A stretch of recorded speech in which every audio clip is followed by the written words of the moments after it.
Hi friends, welcome to சமையல் வேறு level. இந்த வீடியோ நம்ம என்ன பார்க்க போகிறோன்னு பார்த்தீங்கன்னா, எறா உருளைக்கிழங்கு கிரேவி.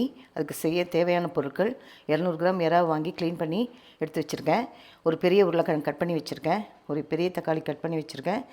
மசாலா பொருள் பார்த்தீங்கன்னா 1.5 ஸ்பூன் மிளகாத்தூள், 2 ஸ்பூன் தனியாத்தூள், 1 ஸ்பூன் சீரகத்தூள் எடுத்து வச்சுருக்கேன். ஒரு பெரிய வெங்காயம் கட் பண்ணி எடுத்து வச்சுருக்கேன். கருவேப்பிலை, தாளிக்கிறதுக்கு சோம்பு, சீரகம் எடுத்து வச்சுருக்கேன்.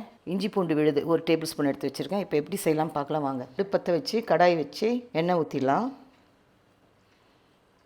சோம்பு, சீரகம் சேர்த்துடலாம். வெங்காயம் சேர்த்துலாம். இந்த வெங்காயம் தாராளமாக சேர்த்துக்குங்க, கிரேவி நல்லாயிருக்கும். கருவேப்பிலை சேர்த்துலாம். வெங்காயம் நல்லா வதங்கட்டும்.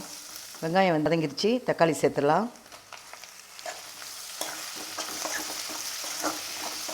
மஞ்சத்தூள் சேர்த்துருவோம். கிரேவிக்கு தேவையான அளவு உப்பு சேர்த்துடலாம். நல்லா வதங்கட்டும். இஞ்சி பூண்டு விழுது சேர்த்துடலாம்.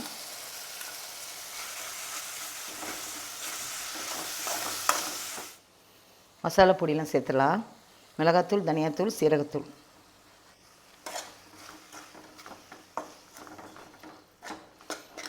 உருளைக்கிழங்கு சேர்த்துடலாம். எறா சேர்த்துடலாம். நல்லா ஒரு நிமிஷம் வதங்கட்டும். இந்த மசாலாவோட நல்லா வதங்கினா தான் டேஸ்ட்டாக இருக்கும் கிரேவி.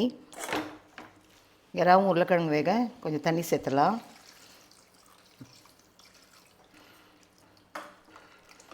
ஒரு 10 நிமிஷம் மூடி போட்டு வேக வச்சிடலாம். 10 மினிட்ஸ் ஆகிடுச்சு. இப்போ ஓப்பன் பண்ணி பார்க்கலாம். ஃப்ரெண்ட்ஸ், எறா உருளைக்கிழங்கு கிரேவி ரெடி. இந்த எறா உருளைக்கிழங்கு கிரேவியை நம்ம சப்பாத்தி, ரொட்டி, நான், சாப்பாடில் கூட பிசைஞ்சு சாப்பிடலாம். ரொம்ப டேஸ்ட்டாக இருக்கும். இது மாதிரி நிறைய ரெசிபி வீடியோ நம்ம சேனலில் வரப்போகுது. மறக்காமல் சப்ஸ்கிரைப் பண்ணிக்கோங்க. இன்னொரு வீடியோவில் சந்திக்கிறேன். தேங்க்யூ.